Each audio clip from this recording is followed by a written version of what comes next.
Adam here with another video, and in this video I'm going to be showing you 12 things you should be doing in order to get your house ready for the winter that is coming, ways to keep your house warm, and some ways to ultimately save you some money while keeping warm.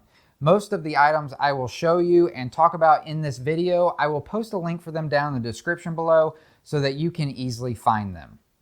So to start this list off, we are going to start with protecting your pipes. It is very important to make sure that when the temperature goes below freezing, that our pipes are protected from the water that's in them. When the temperatures reach below freezing temperatures for long periods of time, if they're not protected, it can cause the water inside to freeze, and as water freezes, it expands, causing the pipes to burst. A burst pipe is as bad as it sounds and can cause flooding in the structure, along with the obvious inability to get water where you need it. You can protect your pipes by wrapping them with numerous products such as foam, rubber, and fiberglass insulation. This should be done on all exposed pipes that you have in places that are not heated, such as basements, well houses, and garages, along with any other areas that you may have exposed pipes. On the outside of most homes, there are hose bibs. These can also be vulnerable to freezing and damage. In some homes, you may have a shutoff for the hose bibs in the attic or another location. If so, this is going to be a really easy fix, as you would just turn them to the off position, open the hose bibs, and allow the remaining water to drain out. But for many people, this just is not the case. You can buy foam faucet covers to go over them that provide insulation and help them to keep from being damaged due to the freezing. They are very easy to install and are very inexpensive.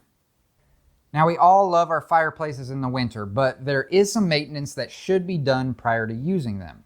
If you have a traditional fireplace with a chimney, then you should inspect the chimney for any blockages that may have happened during the warmer months. Also consider hiring a chimney sweep to come out and clean your chimney of any flammable buildup of creosote, as this will make your fireplace safer to use.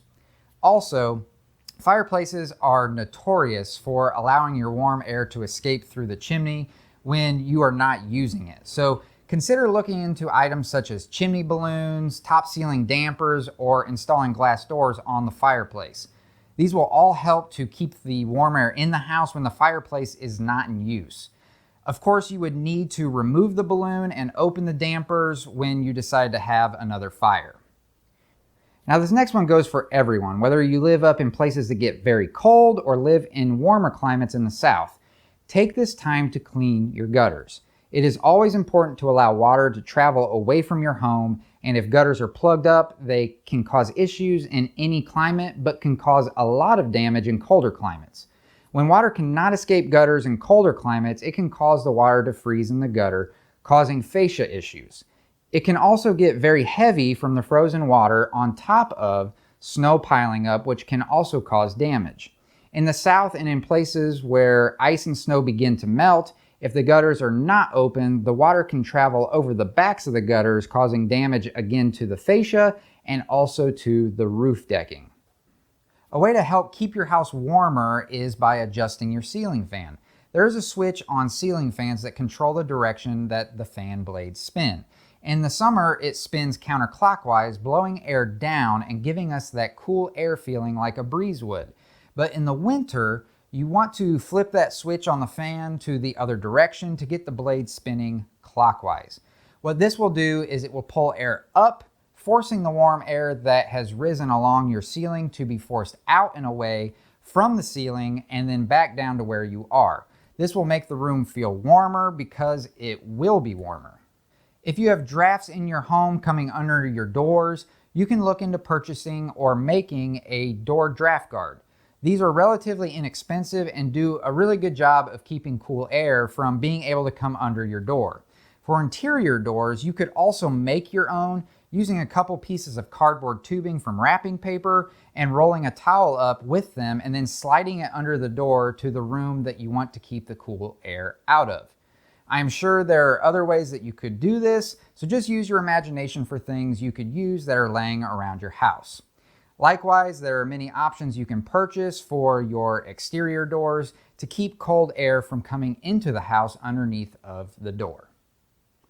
Now, speaking of doors, another big culprit for allowing cold air in and warm air out is the door seals around your exterior doors. If the seals are not big enough, then this is where air could pass through.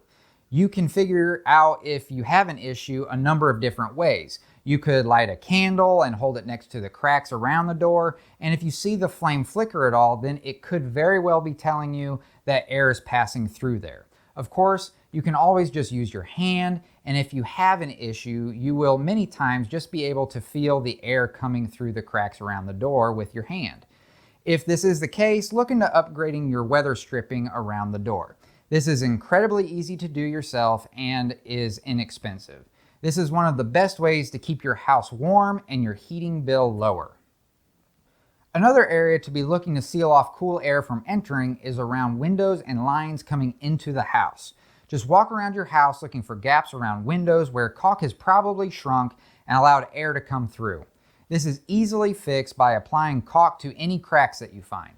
Likewise, look on the outside of your house at any gas lines or conduit coming into the structure for these same openings.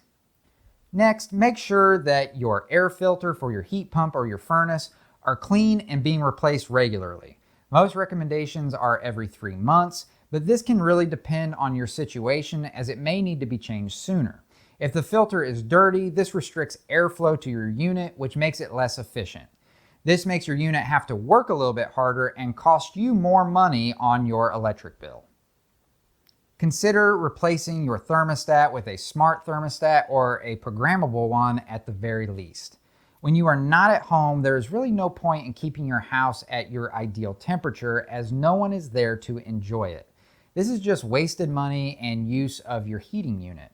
With a programmable thermostat, you can set the temperature that you want your home to be at specific times of the day.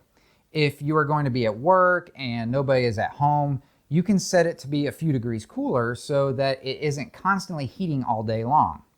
Then have a time set for your anticipated arrival and it will start warming the house up again. This is also great for sleep schedules as well. With a smart thermostat, it can do all the things a programmable one can do, but also add what is called geofencing. This is when you leave your home with your phone, and once you are far enough away from your home, it will put your thermostat in away mode, keeping the house a little cooler. And then when you are on your way home, your phone will then send a signal to the thermostat to start warming the house back up again. These are pretty cool options that can also save you quite a bit of money in heating costs. Next, check all smoke detectors to make sure they are functioning and the batteries are not dead. Fires often happen during the winter due to all of the heating elements that people are using inside of the home, along with candles and holiday decorations.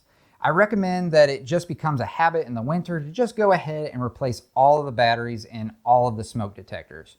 While batteries aren't exactly the cheapest things in the world, they are fairly inexpensive and could save your house, you, and your family.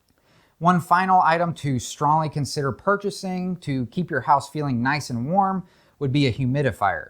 During the winter, with the heater running as much as it does, it can really dry out the air in the house. With a humidifier, it can raise the humidity in the home to a range that's close to the summertime.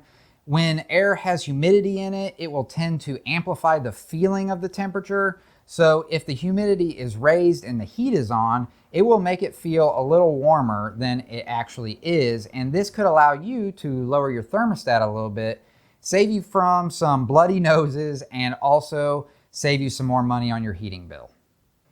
So that's going to pretty much wrap it up for all of my tips, tricks, and repairs that you can do around your house to get yourself and your house ready for the winter time to make your house feel and actually be warmer.